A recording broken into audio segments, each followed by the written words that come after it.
Hi, good afternoon. So first I want to thank Susan Burton for organizing this event.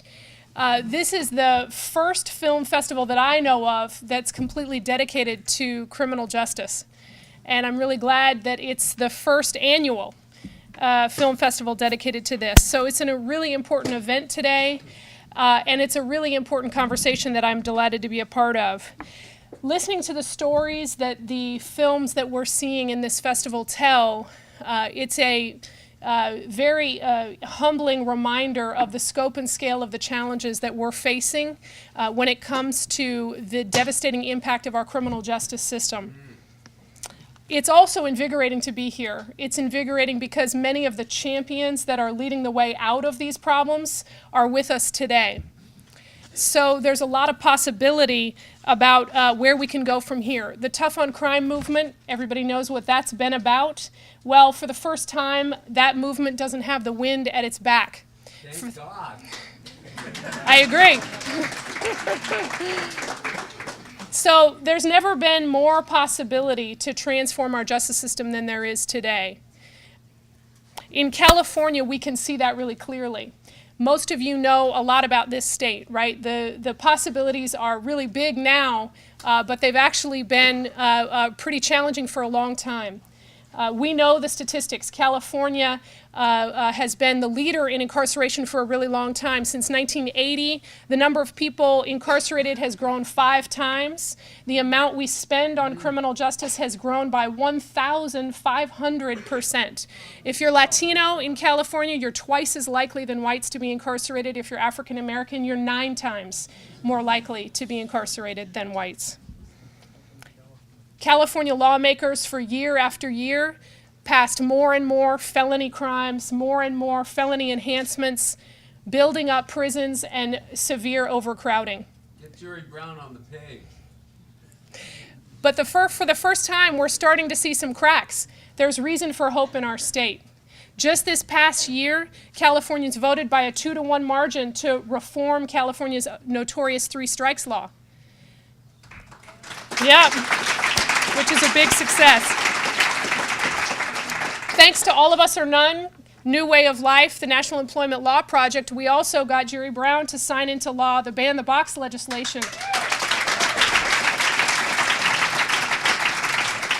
So these are just a few of the examples of the victories that we're experiencing. But we know, and the films will tell us, that we have a really long way to go. When I started working on justice reform, I was organizing with parents of incarcerated youth for alternatives. These are parents who were terrorized by their child's incarceration.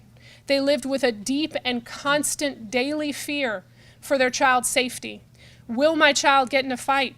Will my child be placed in solitary confinement? Will my child come out of this alive? I remember one young person saying to me, when I was incarcerated, visiting was actually really hard. It was easier just to become like the concrete that surrounded me. That's how I survived. After doing this for several years, I went into local government to work on public safety and violence prevention. There, I met a mother whose son was killed by gun violence in their neighborhood. She said to me she didn't think the justice system cared at all about her safety or her family's safety. After her son was killed, there was no exhaustive investigation. There was no front page news. Another mother had lost one son to gun violence and another son to incarceration. Those of you in this room know these are the everyday stories in our justice system. These are not the exceptions to the rule. We have a system where community health and community safety is sorely lacking, while mass incarceration makes it much worse. This system is profoundly unsafe. It's time for a deep change, the kind of change that transforms what we think about when we think about safety and justice. It's time to put community health and community healing at the center of our justice and safety strategies.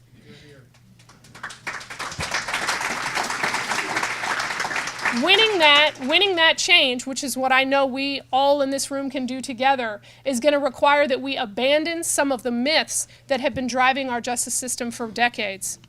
Our dangerous justice system policies are actually based on some myths that we need to take down. First, that prisons increase safety. We know, those of us doing this work, it's actually the opposite. 2 out of 3 people coming out of prisons and jails in California go back in.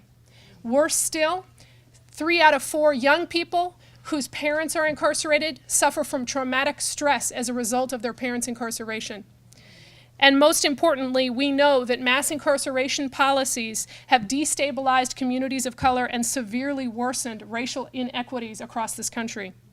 So the truth is, widespread incarceration is not increasing safety, it's jeopardizing it. There's another myth that we need to debunk, and that's the myth that crime victims want more incarceration. The truth is, we don't know what most survivors of crime want because decision makers often don't talk to them. People of all walks of life do experience crime, but it's also concentrated in and its impact is unequal. In California, African-Americans and Latinos are more likely to be victimized by violent crime, and young men of color in this state are most likely to experience repeat crimes. At Californians for Safety and Justice, we're organizing with crime survivors to change the conversation around who crime survivors are and what they want. And one of the things that we've learned is that crime survivors don't want more incarceration policies. They want healing and safety at a community health level. So the deeper change that we need to win is about changing what we mean when we say public safety. What do we mean when we think about how we're protecting communities? Safety is about equal justice. It's about good jobs in schools. It's about community health and healing. So let's, thank you. I agree. So, sorry? Closer to the mic. That's a rare request for me. So let's tell the story of safety that puts community health and healing at the center. Decision makers, when they think about public safety, what do they think about? Arrest rates, incarceration rates, conviction rates. These aren't measurements for safety. These are measurements for punishment and segregation. These are the wrong standards. We need new safety standards, standards that help our communities heal. At Californians for Safety and Justice, here are some of the measurements that we're looking at to change the standard for safety. How are we investing in prevention? Do communities struggling with high crime have economic opportunities? How are we tracking and intervening on chronic stress in the lives of our children? The signs and symptoms of trouble shouldn't lead to expulsion and arrest. It should lead to help. How are we supporting families? Do parents have access to health and counseling? How are we investing in community health and treatment? Beyond prevention, we know that many of the people cycling in and out of our justice system are dealing with drug addiction and mental health issues. So how are we doing on that? What's the availability of treatment in our communities? In California, 48 out of the 58 counties in this state have no residential drug treatment programs. In California, 4 out of every 10 residential mental health treatment programs has been closed since 1995. We also need to ask how we're doing on rehabilitation. How are we doing on the programs that can hold people accountable without reliance on a prison or a jail cell? And let's talk about recovery for victims and reentry for people coming out of the system. Let's track recovery services as a way to measure safety. Let's track access to reentry in terms of jobs, housing, and supports as measurements for our safety. So that's what it should look like. Safety will come when families don't have to struggle to survive, children are not dodging bullets, and people with addictions have access to help. Our investments into safety are inextricably linked into our divestment from mass incarceration. We cannot have one without the other. And this is important because many people will tell you you can. Many people will say, let's just focus on improving the schools, improving other things. But here's the thing, mass incarceration makes us more unsafe. So in order to build true community safety, we have to divest from mass incarceration. Putting safety first also means lifting communities up and helping young people when they're in trouble. I know this not just from years of working on justice reform, but also from my own youth. I was given a chance to recover when I made mistakes. As a young person, when I was in trouble with police, they took me home. When I was in trouble at home, my parents had resources to get me counseling and therapy. When I was in trouble at school, teachers may have been frustrated, but I wasn't suspended or expelled. Being middle class and white, transgressions are often seen as mistakes and not crimes.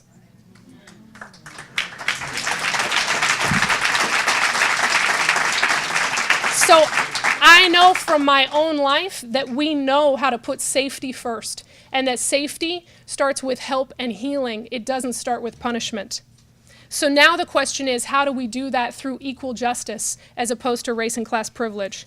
No mother should have to have one child in a casket and another in a prison cell. The time to change that is now, and the path to safety is one that gets rid of both futures. Thank you.